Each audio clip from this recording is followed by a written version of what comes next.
Today I'm gonna build a giant Minecraft world from thousands of Lego pieces, adding every important character, structure, biome, and dimension from the game. So anyway, let's go. This is Steve, and today he's gonna set out on an adventure in his brand new survival world. So it's time to load him into the map and begin his game. Thus, it's now day 1, which means he needs to prepare to survive the first night. But before we can do anything, the very first thing that Steve needs are tools. And because we're surrounded by trees, let's punch them to collect wood so we can build a crafting table and make our first few tools. Like this pickaxe, sword, shovel, he's even got this hoe. But because they're wooden tools, they're the crappiest, weakest ones possible, like something off Temu. And now that Steve has tools, he can use them to hunt and collect food, like this raw chicken, and he can even collect dirt from the ground so he can build his very first survival base. So I made one with this small window, a wooden door, and inside I put this bed. Wow, this is probably the ugliest house I've ever seen, but it's gonna have to work for now because just as we finish this base, we've completely ran out of daylight, which means now it's time that all the monsters begin spawning. So now that it's too dangerous to go outside, let's send Steve to bed and give him some rest so he can be ready to play the next day. Okay, Steve's ready to continue exploring his new Minecraft world, but before we explore outwards, we're going to explore downwards into the ground. So beneath his base, I built a narrow tunnel with a ladder that leads into a cave so he can go mining.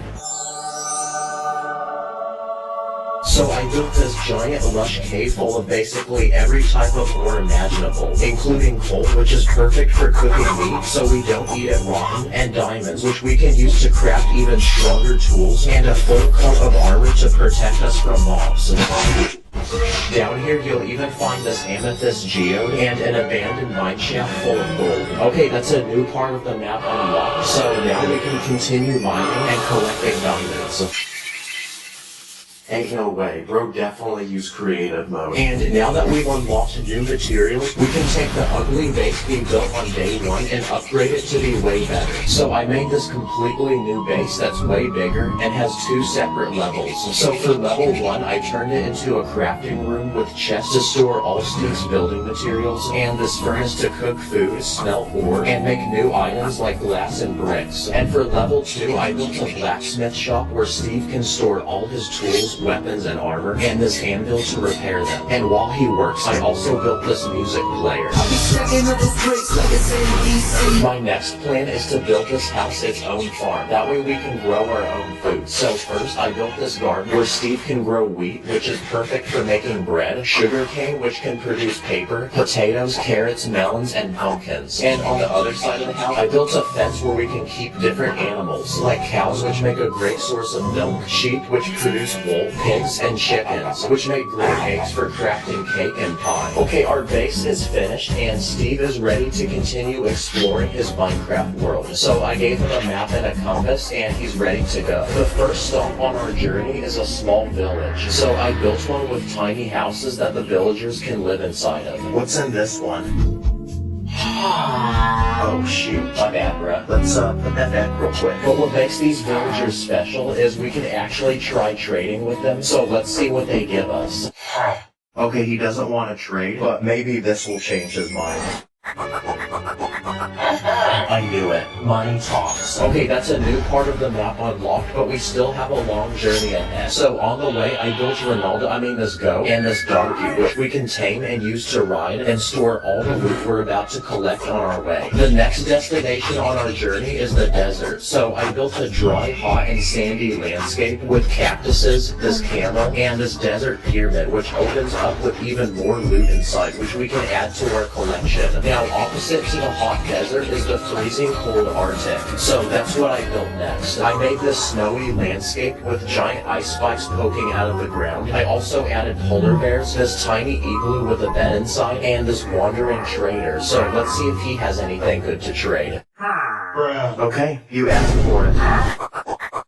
Good boy. The next place we're gonna visit is the jungle. So I built this lush forest with a giant stone temple, which Steve can explore. Inside are booby traps like these darts which shoot from below, and there's a secret door with treasure behind it that only unlocks when you select the right combination using these levers.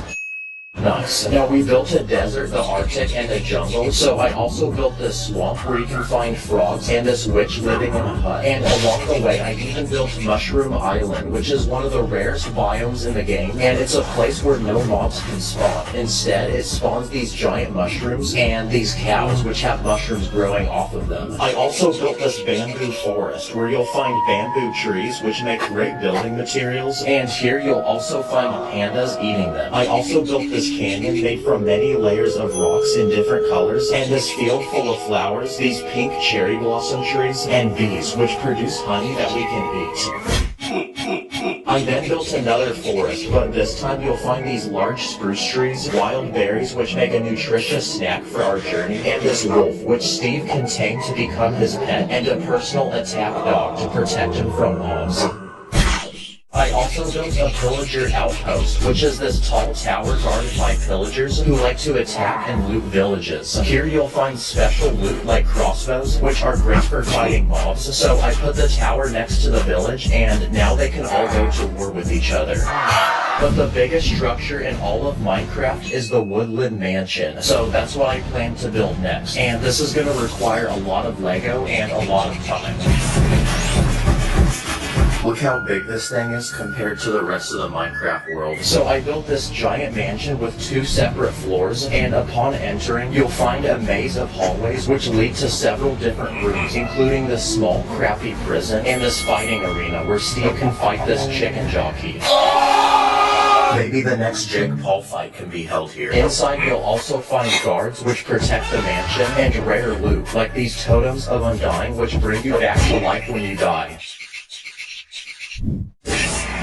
Okay, so Steve has explored underground and now above ground, but somewhere he hasn't explored yet is underwater. So that's what we're about to do next. Okay, I used these blue base plates to build this ocean, so we're ready to begin building. So the first thing I built is an underwater temple with these giant sea creatures protecting it, like this one, which actually shoots projectiles. To get into the temple, there's a hidden sponge block which you need to collect and place above the doorway, which will allow it to open. And inside you'll find a secret collection of gold blocks. I also built an abandoned pirate ship which has sunk into the bottom of the ocean and is now rotting, with a treasure chest full of diamonds on board. And I even built a coral reef with a variety of sea animals like this dolphin and this pufferfish. Okay, so we've explored the entire overworld, but a completely different world we haven't explored is the Nether. So using lava we can craft obsidian to build a portal to get there. So now that we're ready to go, let's send Steve on his way. Okay, that took us to the wrong place, so let's try that again. There you go, that worked. Here you'll find pools of lava, fire, and new mobs like these pigs that trade gold for random items, and this giant flying ghast which shoots flaming balls out of its mouth. I even built a nether fortress which Steve can explore to discover new loot, like netherite, which can craft even stronger tools and armor than diamonds. You'll also find enchanted items with special abilities, like enchanted boots with feather falling, which allow a player to fall without any damage, or this enchanted sword with knockback, which will send enemies back when you hit them. Surrounding the fortress are wither skeletons and blazes, which drop a special ingredient that allows us to craft potions, like a potion of invisibility, a potion of strength, and a potion of swiftness, which lets you run really fast. Let's see if we can beat him in a race. Go. Okay, so we've explored the overworld and now the nether, but one final world we haven't explored is the end. Here we can fight the dragon and beat the game. So to get there, I built a portal surrounded by lava and spots to place the Eyes of Ender so we can activate it and send Steve on his way.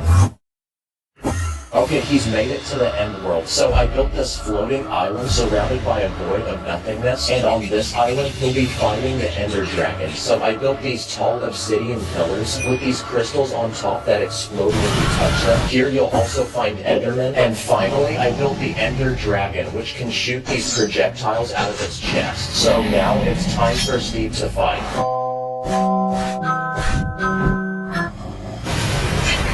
Let's freaking go. Steve has officially beaten Minecraft. So to reward ourselves, I built an end city where Steve will find only the most rare, precious loot, like this elytra, which literally allows him to fly. Holy crap, that took forever, but this Lego Minecraft world is finally complete. This thing basically takes up my whole wall. Thanks for watching, subscribe, and I'll see you in the next one. $100 in my bank account, run up the digits, counting up the Lego money, like Lord business.